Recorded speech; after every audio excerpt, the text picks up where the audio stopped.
Good afternoon on what is a grey, cool and cloudy day. It is Monday the 28th of August bank holiday. I've got a nice hot cup of tea and a box to continue unboxing. So what I've got in here next is this. So I'm going to open this up. Just get the knife out.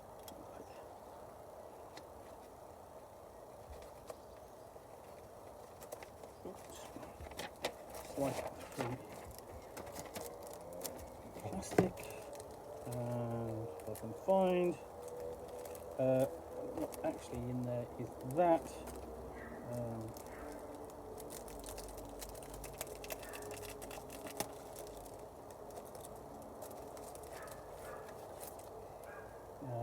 Okay, so this is the Medieval Menagerie, a zine of the grotesque, the weird, and the bizarre for OSR games.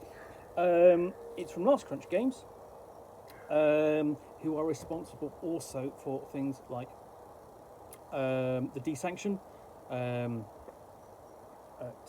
most notably, and essentially this is a mini bestiary of monsters actually done in the style of a medieval manuscript.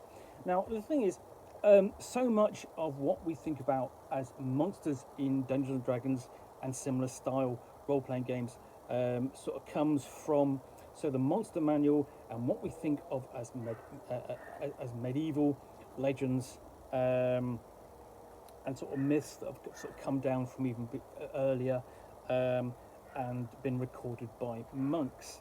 So to actually have, almost to go back to sort of like the source of those for us in those medieval tomes, and have them, amended with marginalia and drawings because they were bored and the monks were bored, is fairly amusing.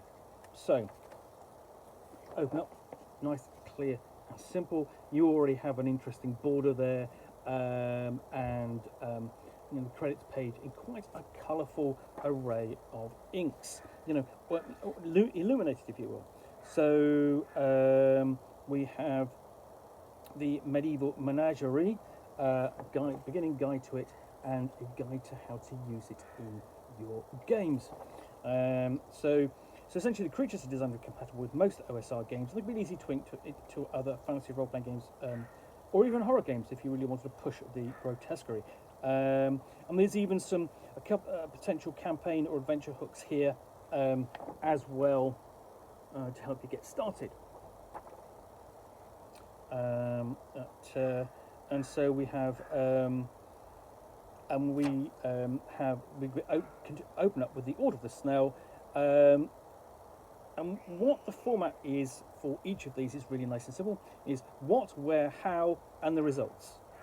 So, for example, we have the Order of the Shell, and this is a band of knights and other soldiers dedicated to the lore of the great gastropod. That's what, where, with contraries, the sanctuaries of the Order found throughout the land. The Order of the Shell is easy to locate and to call upon in terms of need. How? Cabbage fields are comprised by members, and knights of the Order are often meet their fellows by brassicas in recognition of how prized they are by the great gastropod. Results. The Knights of the Order lose 10 defeat from the base speed, but improve their armor class by 1. They gain a telepathic link with all snails, slugs, and other gastropods, and can understand their thoughts. And essentially, the knights who endure the ordeal of the trail seek descendants along the silvery path, or almost becoming gastropod themselves. That's fantastic. I mean, okay, you have an order of knights dedicated to snails. And that's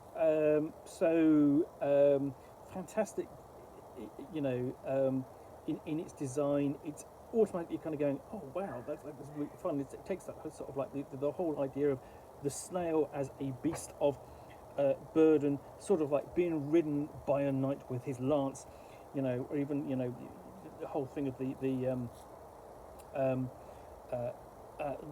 snail flail with sort of like two great flails instead of eyes that protrude.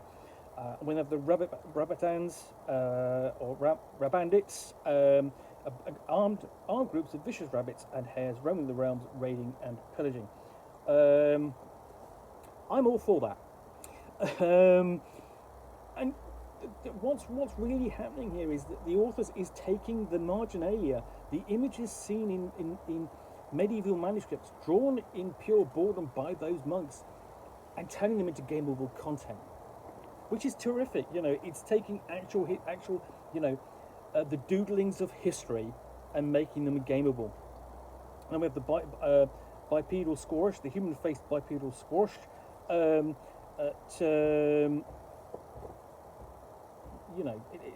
Whatever that is, it's born of a monk's imagination. Okay, flying green penis monster. Yeah, there's not much I can say to that. The brothers Decapitory, duelists and zealots. The brothers Decapitory patrol the highways, challenging those they deem but unbelievers to fight to the death in an attempt to decapitate them. So there's something that you can meet on the road and have a fight with.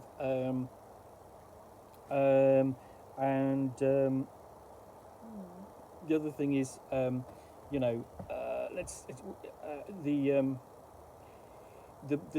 marginalia was also known for its bawdy humour. So we have posterior trumpets, almost as in trumps, as in breaking wind, but only here actually sort of like turned up into playing for an actual instrument itself. Here they are linked to different sins and instruments, and each linked to a particular demon. So you have the demon trumpets, and then the hunting senti badger, a hunting badger with 100 legs. Again, full background, full details, plus stats.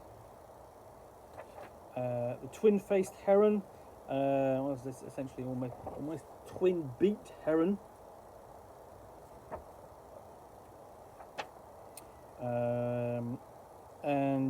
The hermit cat, a curious little animal devoted to acquisition of knowledge, to acquiring even more ornate shells in which to make its home.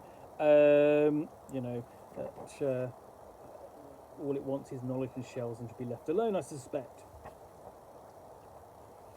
And with full stats. So, the Medieval Menagerie is short and sweet. If you are running, sort of like an old school Renaissance style campaign, this is a perfect edition, especially if it has pretensions to being sort of like in a medieval style setting. So this would work very well with the Midlands from Monkey Blood Design. It could also, I think it's grotesque enough that it would work with Mert Bourge as well. Those are the most obvious settings that I can think of, but there will be others that this book would be perfect for. Obviously with Midlands, it's more or less a straight adaptation. With Mert Bourge, it would need a little bit of adjustment and so on. But I think there's plenty of theme and feel and a revulsion in some of this book to add to any game. Some of it is just, the Order of the Shell is bizarre. Rabbits is just it's absurd. Bipedal Squash is just weird, and so on. I have no idea what to make of that. Strange, and so on. And again, bizarre, but all from the imagination of the monks themselves. Highly recommend this. It's a lovely looking book, and I think it's gonna when you add it to a campaign, it's going to confound your players. Anyway, hope you've enjoyed this unboxing in the Nook. If you have, then please do click on the like button down below. And of course, if you've got any comments or feedback, I do appreciate you taking the time to post those.